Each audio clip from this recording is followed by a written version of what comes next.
How's it going, everybody? Welcome back to Talkin NASCAR. I'm your host, Andrew, and we have a lot to talk about today, and mostly it is on the Mexico Series race at Autodromo Hermanos Rodriguez, which translates to Rodriguez Brothers Raceway Speedway. I don't know what Autodromo particularly translates to. I'll have to ask my Mexican friend who does speak Spanish. But either way, before we get to that, I do have to talk about some very sad news in the NASCAR world. Tony Witt, who served as a suspension mechanic for most recently Spire Motorsports, as well as Hendrick Motorsports, Richard Childress Racing, and Darrell Waltrip Racing, passed away on Friday, June 6th. Spire Motorsports released a statement today, and the team will honor Witt's memory with a decal on 3 of its NASCAR Cup Series entries this weekend in Mexico City. And I wouldn't be surprised if they went with every car for the rest of the season because Tony Witt, losing someone like that, a suspension mechanic, is very hard to lose. So, I'm very sorry to hear. All my thoughts are with the Witt family, and what makes this a little more closer to home is that he's from Wisconsin. He moved to North Carolina in the mid '90s to work alongside fellow Wisconsin racer Robbie Racer, in an Xfinity Series team. So, it's definitely very sad to hear about Tony Witt. So again, thoughts and condolences are with the Witt family. It's very sad to hear that we lost the life of Tony Witt. Now, a lot of NASCAR Cup Series teams are heading out to Mexico City, Mexico today, but it's been very challenging for a few because Adam Stern reports that a lot of teams like Stewart Haas, like Haas Racing, DGM Racing, excuse me, are having trouble getting off the tarmac at Charlotte International Airport because of plane malfunction. So I actually saw a picture of Sam Mayer, a little tweet he sent out today that he is driving to Atlanta with his team so they can get on a plane there and head to Mexico City. So, man, every single time, someone pointed out this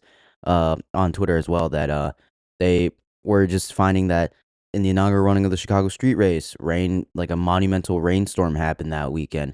The final year of the Busch Light Clash at the Coliseum had to get moved up due to rain, and now mechanical difficulties are impeding NASCAR drivers and teams' ability to get to Mexico City. So every time NASCAR tries to do something new, it just doesn't. Something gets in the way all the time. So that's kind of funny to hear. But someone we know who will not be there is Denny Hamlin, driver of the 11 car. He will be staying in North Carolina. His fiance Jordan Fish just gave birth to his son, his first son, excuse me. So congratulations to the entire Hamlin family. And actually, Jordan Fish gave birth to Denny Hamlin's son on Wednesday. And Denny Hamlin said on his podcast that he would not go down to Mexico City if the baby is not born by Thursday, and he will stay in North Carolina with his fiance and his family. So instead, Ryan Truex, the veteran NASCAR driver, will be filling in for Denny Hamlin this weekend, and he hasn't made a Cup Series start since 2014 with BK Racing at Chicagoland Speedway. So, great opportunity for Ryan Truex, who is the brother of retired NASCAR champion Martin Truex Jr. He's won Dover a couple times in the Xfinity Series. He's been Joe Gibbs Racing's sim and reserve driver for several seasons now, and he's finally getting the opportunity. And put all the circumstances beside, this is a great opportunity for Ryan Truex, who I believe deserves a lot more opportunities. We've seen him win at Daytona. We've seen him win at Dover. Honestly, he should be in a NASCAR Xfinity Series car win more starts, like not only just select starts with Sam Hunt Racing and Joe Gibbs. He should be in that car a lot. And now I know it all comes down to funding in the Xfinity Series, but you got to get Ryan Truex in the car. So I think this is a great opportunity for Ryan Truex. And a little side note here, Ron Devine, owner of BK Racing, just pled guilty to all the tax fraud charges that have been brought up against him. So Ron Devine getting the justice that has been coming to him. So either way, off topic, Denny Hamlin is not going to be there at Mexico City, and I think that he can afford to do this. He just won Michigan. He has an abundance of playoff points. NASCAR has said that birth of a child is an excused absence, and if NASCAR were to, like, I don't know, impose this as, oh, he was born before, like, you could have left and you should have gone down there. that would be one super unfair and just unethical to like just not to impose that upon someone. But also, this would be a major act of prejudice. It would look like because, as you know, Denny Hamlin, owner of 2311 Racing, is in that lawsuit with Michael Jordan, Curtis Polk, and 2311 Racing. He's an owner against NASCAR, so this would be extremely prejudiced. So I mean, and hopefully NASCAR doesn't have to make this discussion and topic a thing that lasts beyond this week. So hopefully that's a thing. But Denny Hamlin will not be racing this weekend at Mexico City in the inaugural race at Mexico City, I should add. Now, I imagine if this was a track and race closer to home, like at Darlington per se, we could maybe see Denny Hamlin race on Sunday. But being that this is an international race with customs and all the extra stuff going on, and today with seeing all the travel issues that some teams are having, I mean, I think it's a good choice for Denny Hamlin to stay out of this and be with his new family. I mean, I think they're still in the hospital, waiting to go home. So I can't say this is a bad move by Denny Hamlin at all. This is a good personal move, and it just makes sense on multiple levels. And again, if this was a track closer to home, he would probably be there on Sunday, and Ryan Truex would not be in the car. But since it is international with customs and a bunch of other stuff, Denny Hamlin most likely thought this was the best option. And yeah, and if his son was born on Tuesday, maybe that would change things. I know it's a 1 day difference, but you never know. So anyway, Denny Hamlin not going to be racing at Mexico City this weekend. Now, talking about another driver's availability this weekend at Mexico City, Alex Bowman, flashback to Sunday at Michigan, suffered a massive impact with the outside wall in that 48 car, a 35 G-force impact to be exact. I think I think that's the correct number. Either way, hard impact for Alex Bowman. He has been receiving treatment and therapy this weekend and been in discussions with doctors about back pain. And Alex Bowman has struggled with back injuries in the past. In 2022, he backed into the wall at the second Texas Motor Speedway race and got a back injury, and he sat out the majority of the rest of the year. And then in 2023, he flipped in a sprint car crash, and he also suffered a back injury, sat out a couple weeks, and was just never the same after that. And then finally, in last year, he finally broke through and was very consistent, getting that win at Chicago in the street race. So now we're seeing that Alex Bowman is starting to lose consistency, and this injury, I won't say has been like a major thing in part of that, but we've seen how back injuries have affected drivers. I mean, Eric Jones last year at Talladega, that whole season was just rough for Eric Jones. The whole rest of the year, Eric Almirola, never the same after that. Kyle Busch missed a majority of the time with a back injury.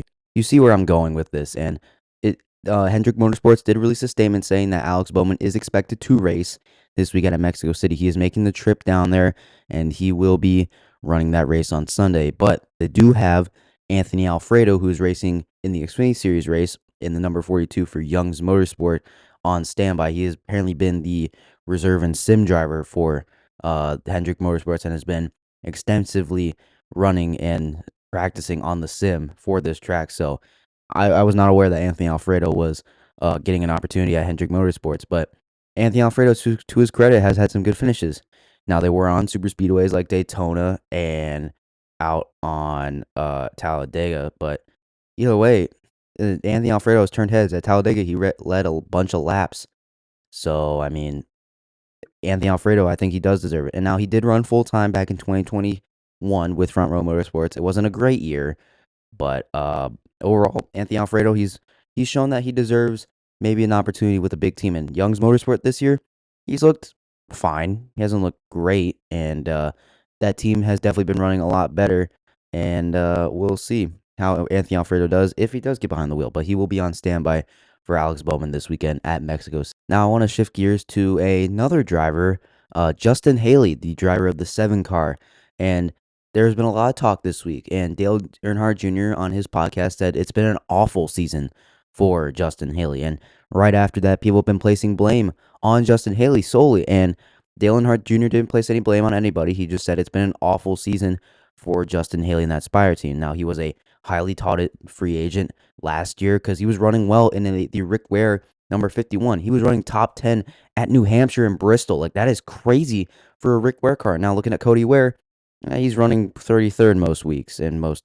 Yeah, it's like it's clear that Justin Haley did a lot for that team, and because of that success, that landed him an opportunity at Spire Motorsports in the 7 car, which he essentially got traded to again for Corey LaJoie in mid-season. And then coming into this year, expectations were pretty high. He was going to be working with Rodney Childers, championship-winning crew chief.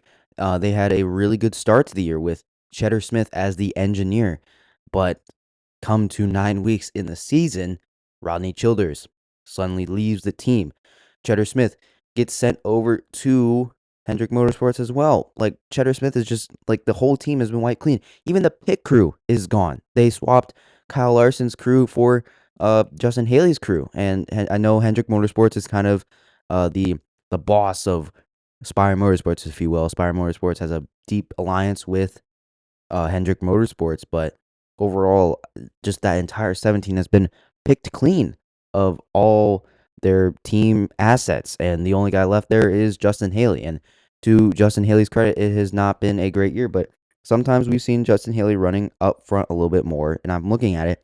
He's 29th in points, and overall, Spire Motorsports has not been the greatest in the last couple weeks. Michael McDowell struggled this past weekend at Michigan, and then Justin Haley again struggling. Once it's just not been great for Spire Motorsports, and then Carson Hocevar, he just may have more speed flat out than those two drivers.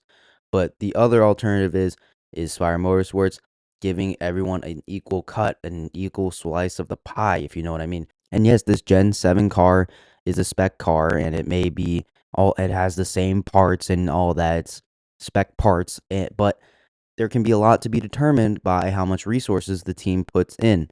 And maybe we're seeing that Carson Hocevar is maybe getting a little bit more of that, if you know what I mean. He's getting more money put into his car. Maybe there's more support in the engine put in. Maybe there's a little more time and effort put in, You know what I mean. But there also could be Michael McDowell's getting a little bit more, or Justin Haley's getting a little bit more. You know what I mean. So maybe it's that, but Jeff Dickerson, maybe that team is still trying to wrap around being kind of like a mini Hendrick, if you know what I mean, because that's what Spire Motorsports has become this season. They become a mini Hendrick. They use Hendrick engines. They have a deeper alliance with Hendrick right now. We've seen them swap pit crews. We've seen they get Cheddar Smith taken away from them because like Hendrick Motorsports is kind of like the father of the team, and you know what I mean. So they get to take whatever is there. Anyway, I know that's a weird analogy, but that's kind of what I'm looking at here with Spire. And I'm not going to place the blame on Justin Haley. It's not all the blame doesn't go to him. Because again, team been freshly taken away. All the meat has been taken away except for Justin Haley. But either way, so a lot of people have been blaming Justin Haley, and I'm not going to be one that blames Justin Haley. I blame just the amount of things that have gone wrong for him this year with all the people getting picked clean from that team. But hopefully Justin Haley next year will rebound better. I know Ryan Sparks is the crew chief, and credit to Ryan Sparks, he's a veteran. He's just not as good as Rodney Childers. But overall, we'll see how Justin Haley does next season. Maybe he can put together a good run here and there in a couple different races. I know Daytona's coming up.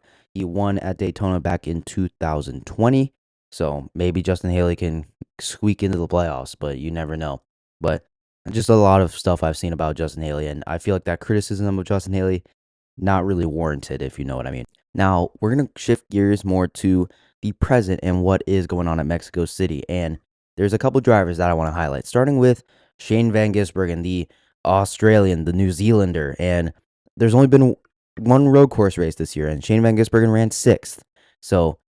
But Shane Van Gisbergen overall was having a really good race at Circuit of the Americas in Austin, Texas. And going to Mexico City, Shane Van Gisbergen has Australian supercars experience there. So Shane Van Gisbergen, he has most experience out of anyone, maybe besides AJ Allmendinger or Michael McDowell. So he is not fresh to this track. He knows a lot of it. Now, it's a different car a little bit to an Australian supercar, but we could honestly see Shane Van Gisbergen compete. Now, some other drivers that I am keeping my eye on this weekend is AJ Allmendinger. Now, he's a road course vet. He won a couple years ago back at the Charlotte Road Course, and he ran really well at Circuit of the Americas once again. So, AJ Allmendinger, another guy, he's a wily vet on the road course. So, those two guys, if they win, this could change the playoff grid a lot. And honestly, like, I wouldn't be surprised if they're gonna be contending side by side for the win. Another guy that I'm looking at, Chase Elliott. He ran pretty well at Circuit of the Americas, if not for getting spun out by Ross Chastain on the first lap, first corner. We could have seen Chase Elliott maybe contend for a win, and he rallied back to have a really solid finish. So Chase Elliott, again, he's not had good speed, but I'm looking at this track and maybe Sonoma as a track that Chase Elliott can get back on his feet and get a win and lock himself into the playoff. And now I just mentioned him. Michael McDowell is another guy. He's a road course vet. He's won on the Indy Road Course back in 2023. And again, he has a little bit of experience from his open wheel racing. So Michael McDowell in that Spire car, we could see Michael McDowell run up front. I'm not sure they're going to be contending for the win like AJ Allmendinger or Shane Van Gisbergen or Chase Elliott, simply because I don't think the car he has is very good. Again, looking at Spire with how they've been maybe distributing their funds and resources into each car, but Michael McDowell is definitely a guy to watch as well heading into this race at Mexico City. Tyler Reddick, he won at Circuit of the Americas back in 2023, and he was really good again this year in 2025, and last year in 2024 was very, very good. There's not a lot to love about Tyler Reddick. There's a lot to love about Tyler Reddick. What I said, not a lot to love. There's a lot of love about Tyler Reddick at a road course. He won at Road America. Jeez, I'm having a really tough time speaking today, guys. I'm having a really tough time. Anyway, Tyler Reddick, he won at Road America back in 2022, and since then he's been one of the best road course racers in NASCAR. And even his teammate Bubba Wallace ran really well at Circuit of the Americas this year.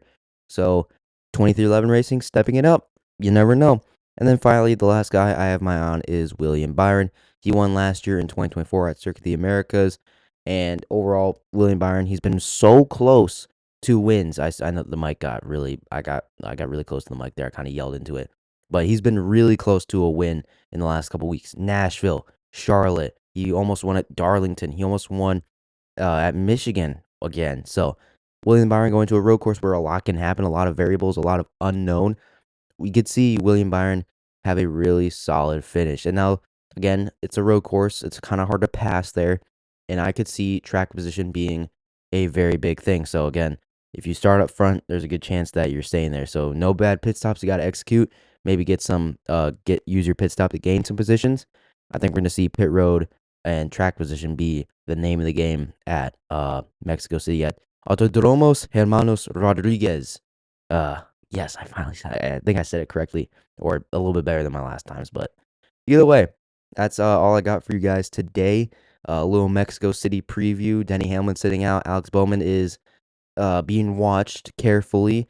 And then a couple of drivers to watch. Again, those are Shane Van Gisbergen, AJ Allmendinger, Chase Elliott, Tyler Reddick, Michael McDowell, and William Byron. Also, watch out for Christopher Bell. He's been running a little bit slow recently, but he won Circuit of the Americas this year. So watch out for that 20 car to maybe rebound at Mexico City. And that's all I got for you guys today. So let me know what you think down in the comments. Who do you think is going to win at Mexico City, the inaugural NASCAR Cup Series race at Autodromo Hermanos Rodriguez? Ooh, that was bad. That was a bad one. But anyway, that's all I got for you guys today. Hope you enjoyed, and I'll see you in the next one. Bye.